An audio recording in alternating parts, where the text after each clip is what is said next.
Moving forward to the topic alluded to in my previous video, the Council of Nicaea. According to historical accounts, this event transpired around 350 AD. However, my recollections paint a different picture. There's a plethora of inaccuracies in the current narrative of this gathering.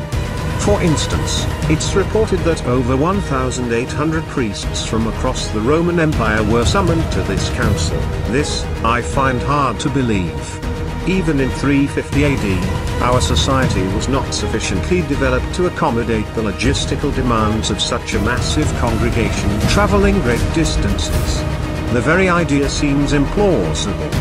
Numerous priests would have perished during the journey, falling prey to enemies, predators, natural disasters, or disease.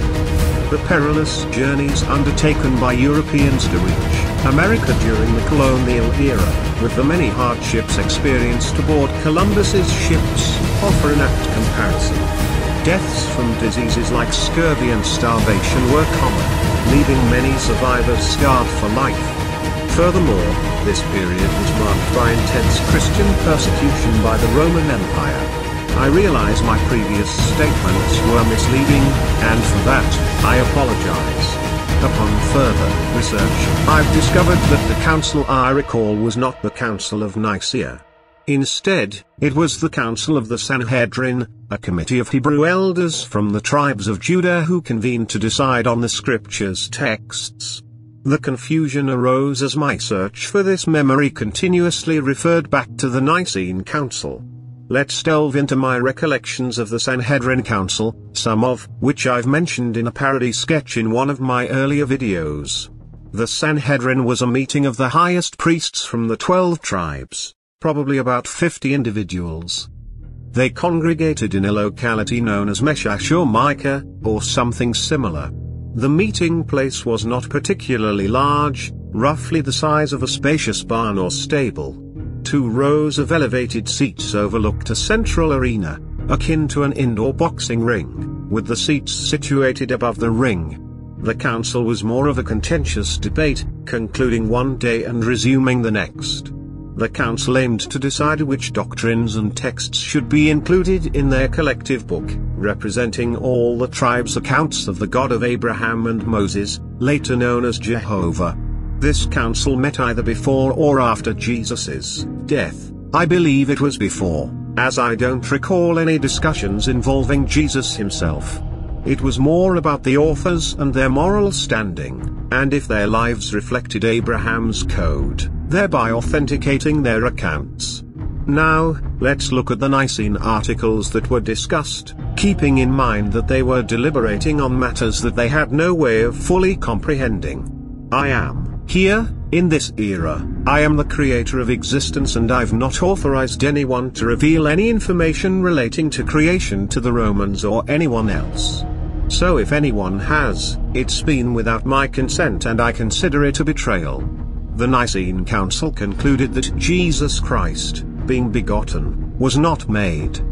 Despite Arius's argument that Jesus Christ was created out of nothing or something else, the council affirmed that he was begotten out of the Father's essence. The debate was not about his substance but out of what substance he was generated. The term homoousion was added only because Emperor Constantine insisted on its inclusion. Now, considering the inaccuracies in the Nicene Creed, how should I address the millions of Christians who have lived, dedicated their lives, died for, and fought for a belief based on a misconception? Do I rectify this by revealing the truth, or do I do what a creator must for his creation and condemn those who have caused so much suffering for their greed and shame? Considering it was the God of the Hebrews who came to me and gave me this name that he has set as a curse upon me so that he could interfere with my plans and creation of existence, as I've shown the capacity of my ability to have done so in these videos. This God that the Romans try to lay claim to with this elaborate fictional record that describes the Holy Roman Council of Christianity as an advanced delegation of democratic councilmen comprised of priests from around the world who discuss the kingdom of God as if they have any idea as to what is or how it functions, totally overlooking the term, mankind was not created with the capacity to understand the things which go on in heaven. And they sat there, the murderers and conspirators who worked towards and condemned my son to death, deliberating over what happens within or with what I create, as if they own and claim the rights to it. Then they proceed to hammer out this book based on their concepts of what they think they know or what they want the world to believe when it comes to me and what I make.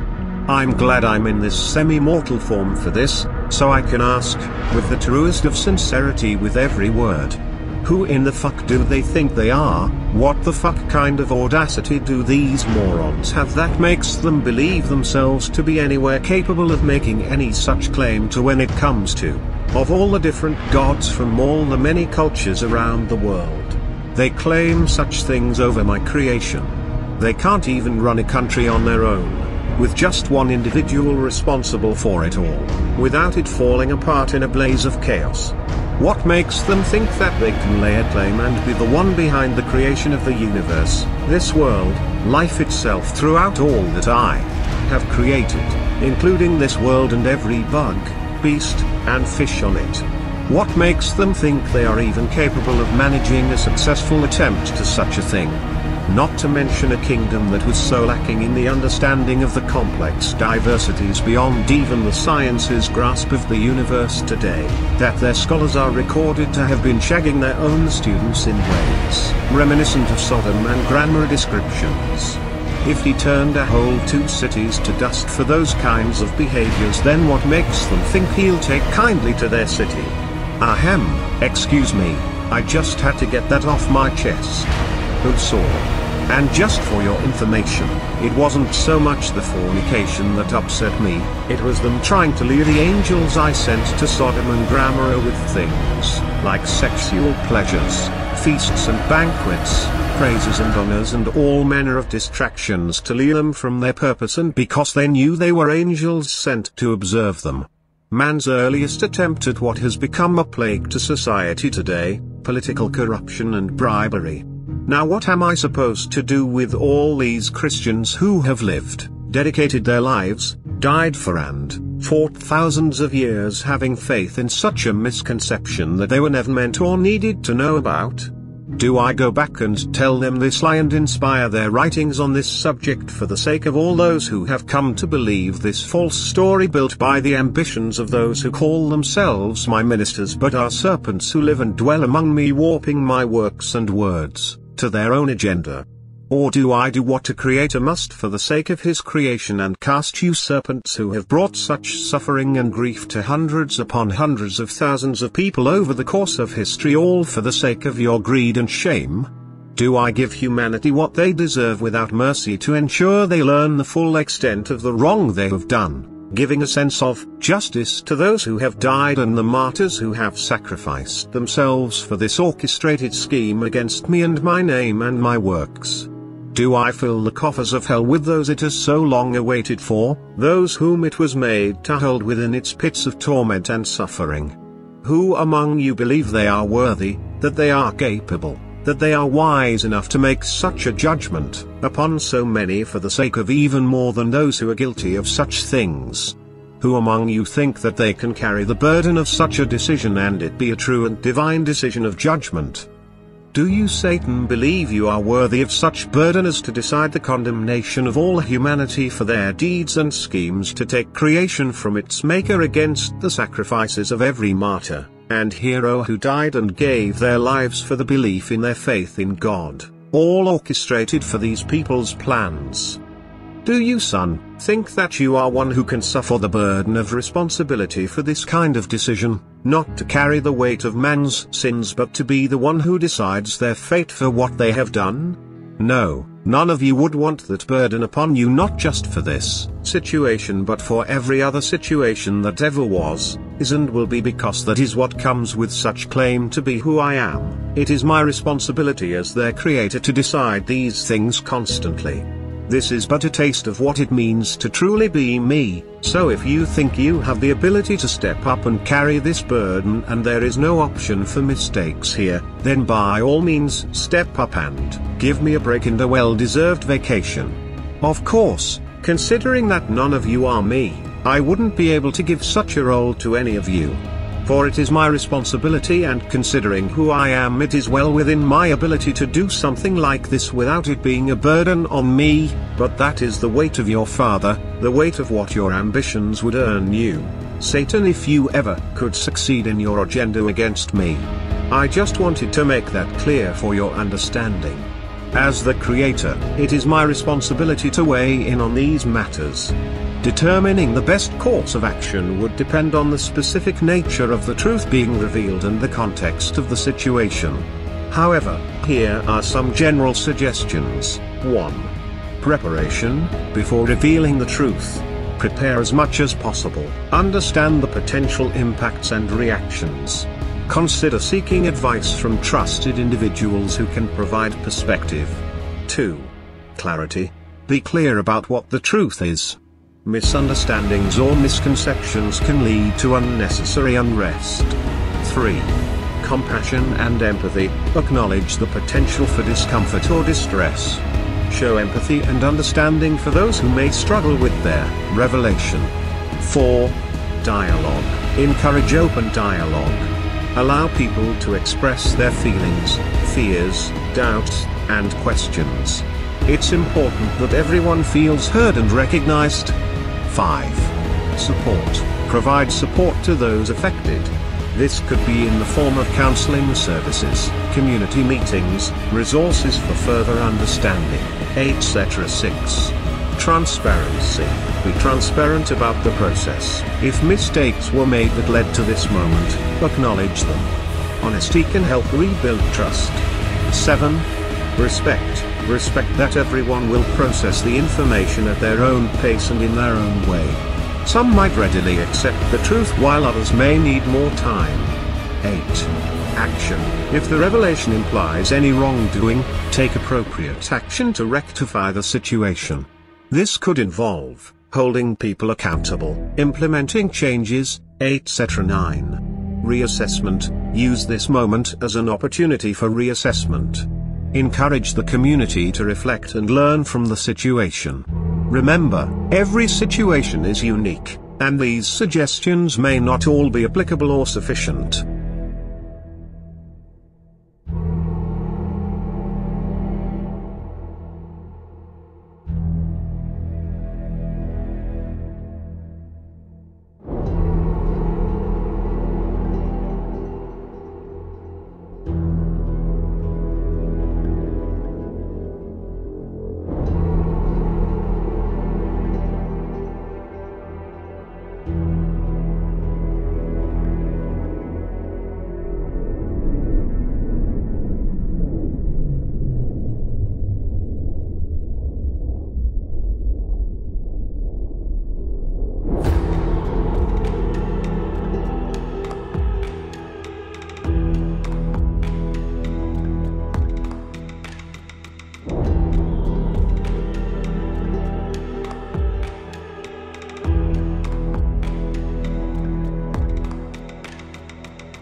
into a bloodbath. Some are looting, others shooting. The devil's in the sky and he's recruiting. Tornadoes twisting through downtown, throwing buses and trucks around. It's snowing, hailing and burning up. I rock my headphones and turn them up. Folks dying, crying, dead and crawling. Run to the church, can't fit them all in. Watch the groundscape crack in half. A bottomless pit down Gratiot Ave. Some stay home and welcome death, appreciating each additional breath. Me, I climb the roof of my house, spread my arms out and sing.